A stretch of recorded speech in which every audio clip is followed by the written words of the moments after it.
Heavily armed Fulani bandits reportedly attacked Zamfara community and kidnapped over 100 villagers.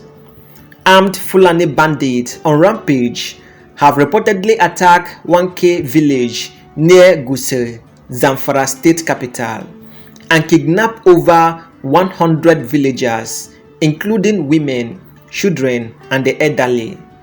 It was gathered that among the kidnapped victims was Chief Imam of the community, who was reportedly recently freed following a previous kidnapping ordeal and was recovering from a leg injury. In an interview with the BBC Hausa service, a survivor who reportedly described the panic and chaos that gripped the affected communities said many residents fled to Gusau, the state capital, for fear of further attacks. The survivor was quoted as saying, "In Sabon Layi, over 50 people were adopted, and in Dogin Yahi, another 50 or more were taken." The survivor added that the exact number of captives remain unclear due to the confusion and mass escape of the villagers who fled for safety. The attackers chase us like prey. They pursue people on motorcycles, track down women in their homes, and kidnap them. Some were caught while trying to escape and were dragged into the bush, the survivor added. The bandits were said to have targeted several villages, including Jira, Ruwakusa, Dogon Yahi, and Gidankudo. They also stole motorcycles, farm produce, and personal belongings such as smartphones, and looted shops for food items. Local residents reportedly alerted officials in 1K about the attack, but no official response has been forthcoming.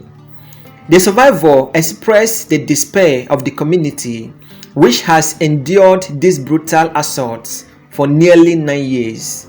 "There are no animals left here," he said, adding, "When night falls, fear sets in, and it has become too dangerous to stay in these communities overnight."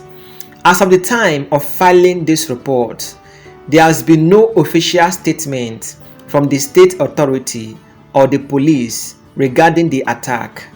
Now let's take you through what happened in 1K village and the neighboring communities where armed Fulani bandits unleashed terror on the residents.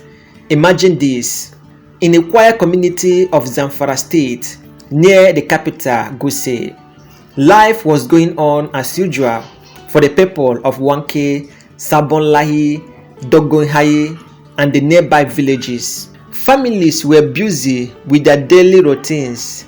Children play around, and people took care of their farms, homes, and shops like any other day in the countryside. But then, out of nowhere, chaos struck. Bands of heavily armed men rode in on motorcycles, terrorizing the villagers. It wasn't the first time these communities had been through such an ordeal. Over the years, they had experienced sporadic attacks, and fear was always lurking in the background. But this time, it was a full-on invasion. The bandits weren't just there to scare people off. They were there to take lives, take people, and leave nothing but fear in their wake. One survivor shared his terrifying experience in an interview with the BBC Hausa service. He recounted how the attackers moved swiftly through the villages, breaking into homes, capturing people like prey, and cutting them off. "They chased us like we were animals," he said. He explained how some villagers tried to run, some hide, but the bandits seemed to be everywhere, hunting down people, especially women and children. Imagine the panic, the cries, the sounds of motorcycles, and the shout in the distance as people try to hide or escape. The scale of the attack was massive. In Sabonlayi alone, over 50 people were kidnapped, and in Dogon Yahi, another 50 or more were taken. It was impossible to keep track of exactly how many people had been taken in the midst of all the chaos. People were running in different directions, desperate to get away. The bandits stormed multiple villages like Jira, Ruwa Kusa, Dogonhayi, and Gidan Koda, all in one terrifying spree. In one of the most heart-wrenching parts of the story is the chief of imam in the community. He had just been released from captivity after a previous attack, and he was recovering from a leg injury. Yet, here he was caught in the nightmare once again, taken by these same bandits who seemed to care little for the pain or plight of the people they were targeting. As they attacked, the bandits helped themselves to whatever they could find. They stole motorcycles and harvested farm produce. They broke into shops, looting food items, and took personal belongings, smartphones, jewelries, anything of value they could lay their hands on. Villagers who own small businesses, wash as their only means of survival, was pillaged and taken away in mere minutes. People from these communities were beyond devastated. Many flew to Gose, the state capital, seeking for some form of safety and protections. But even as they arrived there, they felt ignoring helplessness. Some had lost everything: family members, homes, and the little security they thought they had left. And despite their desperate calls for help, no official response had come from authorities. No one had stepped up to say they will protect these people who had been abandoned to face their fate on their own. The survivors shared the sorrow and anger of the community, which has faced this sort of terror for nearly 9 years. Imagine nearly a decade of fear. Imagine not being able to stay in your home at night because you are afraid. He spoke of how at night a dark cloud of fear settles over these villages. People don't sleep soundly. They lie awake, waiting, wondering if the bandits will return. And this attack was the latest reminder that for them, safety was no longer something they could take for granted. At any moment, day or night, these armed men could descend upon them again. And so, the people lived in constant dread, clinging to a faint hope that someone will step in to save them. As of now, there has been no word from Zamfara state authorities, the police, or any other officials. The people are left waiting, wondering if anyone is even listening to their cries for help. Dole gwada an tana kwantuwa. Ku kwanta abugan mota bari maku bidiyon ta. Bari mu bidiyon shegiya. Wai ai mata bidiyo don ubanta. Barayin tumaki yau ayin kunya ko. Barayin tumaki yau sai kunya da ɗan. Ku yi dogawar tumaki ga hili a gani. Ku yi dogawar tumakin nan. Ku yi dogawar tumaki a gani. Ku yi dogawar tumaki bari sai mun. Ba ta kwantuwa kuma ko. Ku jawo wannan ɗan shege shi da shi ga bindigar. Don Allah aini a kwanta jama'a.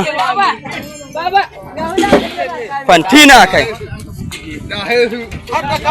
Yawa da kaji da tumaki duk gasu nan da sun ka kaso. Kun ga gudan nan wanda aka kashe. Kun ga gawa gudan. Kun ga haki na kun gani. Wawa an ka halba ga kafa. An taba wani. Ni ki.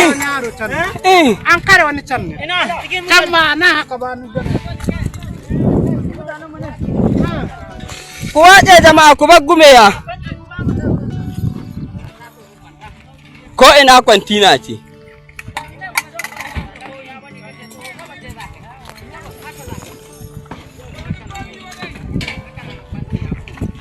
gudar ta gabance ita ce ta wuce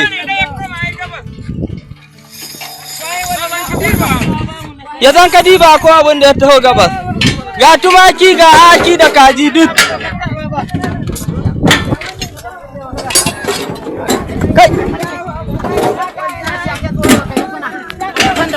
jini ne ɗaya ka zuba bakin ɗan an isko taki ne an isko taki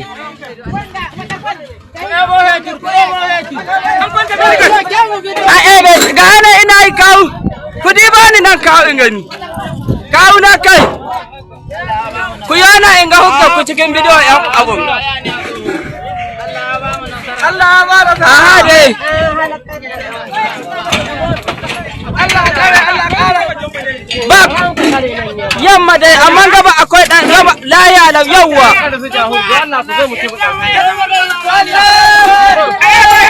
ayaba ya tire yanzu ka tawaye ta yawwa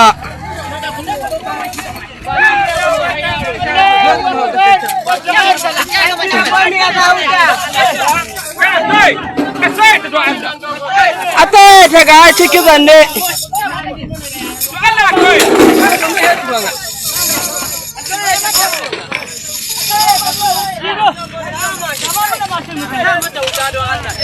a banka mata wuta yanzu kan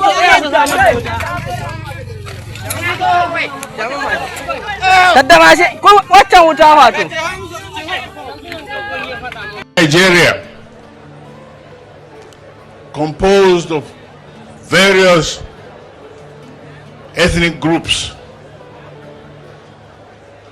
living together reasonably peacefully. But the peace in this state is under assault.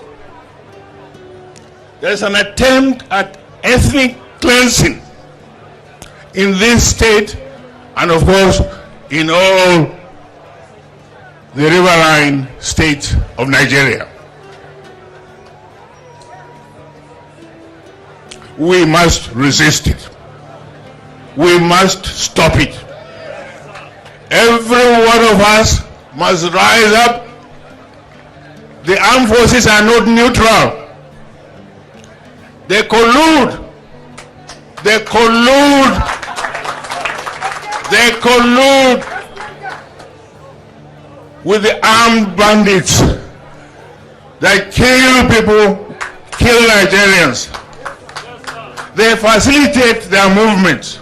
They cover them. If you are depending on the armed forces to stop the killings, you will all die one by one. This is the end of our news update. Please click the icon on the top right corner of your screen to watch my next video. You will enjoy it. I'll see you again in my next update. Enjoy the rest of your day. Goodbye for now.